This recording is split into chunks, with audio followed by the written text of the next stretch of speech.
Olá a todos! Que honra estar aqui! Saudações, Maria Quitéria. Sua coragem é inspiradora. Sem dúvida, Maria Quitéria. Sua determinação foi marcante na luta pela independência. Admirável, Maria Quitéria. Sua coragem em enfrentar obstáculos para lutar pela pátria é um exemplo. Muito obrigada, pessoal. Mas, falando em coragem, Maria Filipa, sua liderança na Ilha Itaparica foi notável. Organizar trincheiras e até liderar o incêndio dos navios portugueses. Impressionante. Agradeço, Maria Quitéria. Cada um de nós teve sua maneira de contribuir, não é mesmo? Corneteiro Lopes, sua história é intrigante. Seus toques de corneta realmente mudaram o curso da batalha. Fico feliz que reconheçam, Joana Angélica. Sua bravura também é louvável. Enfrentar soldados portugueses no convento, defender seus ideais, é um ato de extrema coragem. Obrigada, Corneteiro Lopes. Mas, Maria Quitéria, você enfrentou desafios enormes para se alistar no exército. Como foi sua experiência ao lado dos patriotas? Foi desafiador, Joana Angélica. Meu pai não apoiava minha vontade de lutar, mas eu não desisti. Todos nós enfrentamos oposições, não é mesmo? A luta pela independência uniu pessoas de diferentes origens e histórias. Com certeza, Maria Filipa. Cada um teve um papel nesse momento crucial da história do Brasil. É verdade. As nossas ações podem não ter sido amplamente reconhecidas na época, mas hoje nossas histórias resistem através de memórias e do reconhecimento daqueles que valorizam a luta pela liberdade. Concordo plenamente. Nossas histórias podem não estar em todos os livros, mas certamente ecoam nos corações daqueles que valorizam a coragem e a determinação na busca pela liberdade. Às vezes penso que nossa história poderia ser mais difundida, para que todos saibam o que aconteceu. O que acham? Posso começar?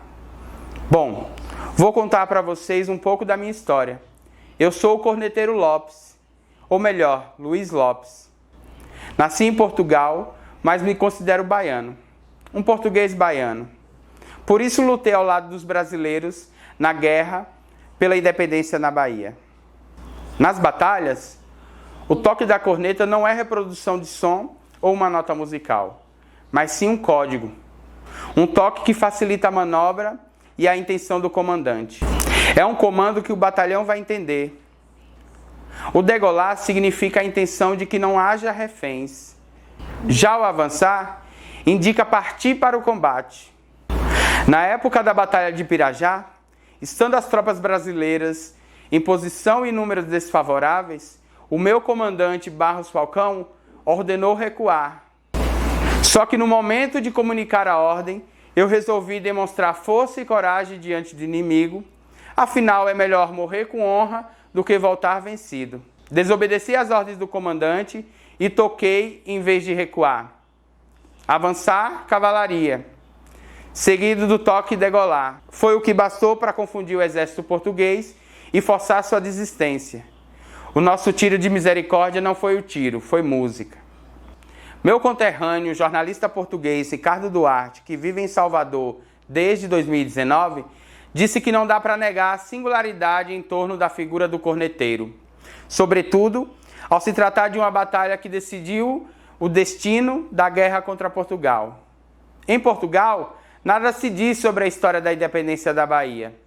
O Corneteiro Lopes era um português muito baiano, felizmente. É uma história genial. É algo que precisa ser contado, reforçado, explicado.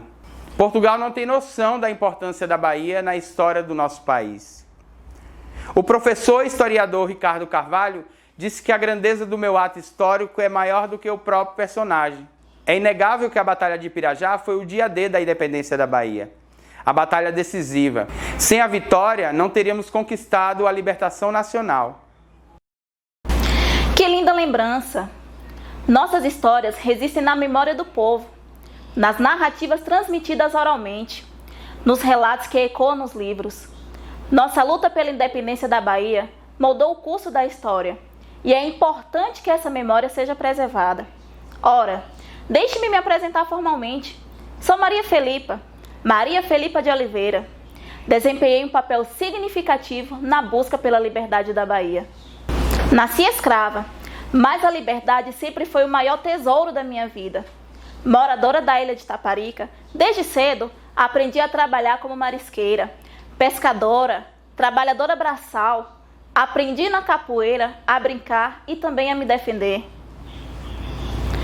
Mulher de garra, fui líder de um grupo de mais de 40 mulheres e homens de classes e etnias diferentes, onde vigiava a praia dia e noite, a fortificando com trincheiras para prevenir a chegada do exército inimigo e organizava o envio de alimentos para o interior da Bahia.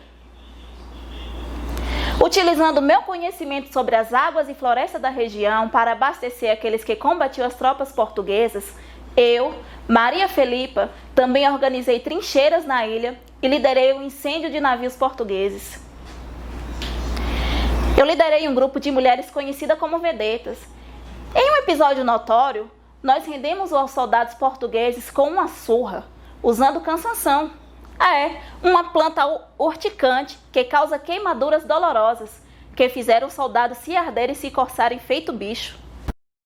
Somos lembrados de formas distintas, mas todos representamos a determinação e a coragem do povo que luta pela liberdade.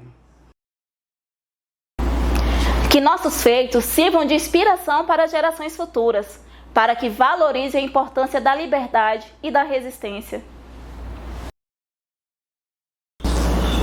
Que assim seja. Nossa luta não pode ser esquecida. Somos parte de uma história que mudou o destino deste lugar. Eu sou Joana Angélica.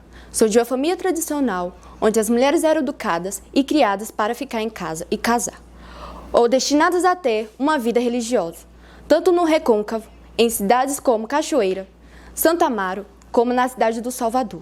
Havia conventos que eram símbolos destes períodos e costumes, a exemplo do próprio convento da Lapa. Antes de completar a maioridade, acabei indo para o convento da Lapa, onde iniciei uma carreira ligada à vida religiosa. Mas, nem mesmo nos lugares sagrados, os portugueses nos davam sossego e acabaram invadindo o convento da Lapa, que era uma das construções mais importantes da cidade, em busca de possíveis ameaças. Eles adentraram esse espaço do convento, passaram pela porta de entrada e pela morada, além do arco, quando eu tentava impedir a entrada dos soldados que queriam invadir o claustro em busca de supostas pessoas escondidas. E eu estava lá para defender os meus ideais religiosos e por ser representante daquele convento, sendo adotado pelas forças contrárias ao jugo português como a primeira mártir daquela insurreição. E que cada um que ouça nossa história possa entender que a verdadeira força está na união e na determinação em defender aquilo em que se acredita. A Bahia foi o palco de grandes batalhas e cada um de nós teve sua participação nesse grande movimento pela independência.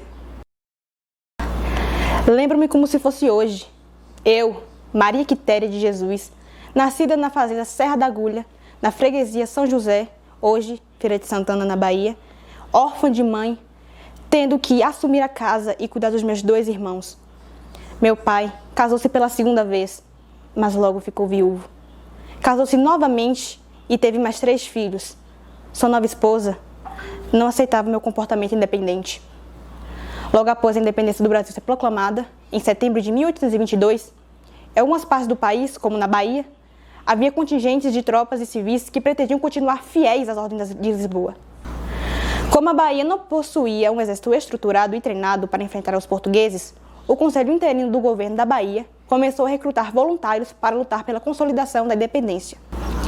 Ao tomar conhecimento do início do alistamento voluntário para o regimento da artilharia, pedi autorização ao meu pai para lutar ao lado dos patriotas, pois dominava a montaria e sabia manejar armas de fogo, mas meu pedido foi negado. Com a ajuda da minha irmã, que me emprestou as roupas do marido, fui para a Cachoeira e alistei-me no regimento de artilharia com o nome do meu cunhado, José Cordeiro de Medeiros. Ao saber da minha fuga, meu pai localizou-me, porém eu não quis de forma alguma abandonar as armas. O major José Antônio da Silva Castro não permitiu que eu fosse desligada, pois já era reconhecida pela disciplina militar e pela facilidade de manejar as armas. A pedido do meu pai, fui transferida para a infantaria, pois um fuzil era mais apropriado para uma mulher do que um canhão. Fui transferida para o batalhão denominado Voluntários do Príncipe Dom Pedro. Um brinde à liberdade e à Bahia, que viveu em nós e continuará a viver através daqueles que ouviram nossa história. E que nossa memória permaneça viva, para sempre lembrar que a liberdade valeu o sacrifício. Que assim seja. Nossa luta nunca será esquecida.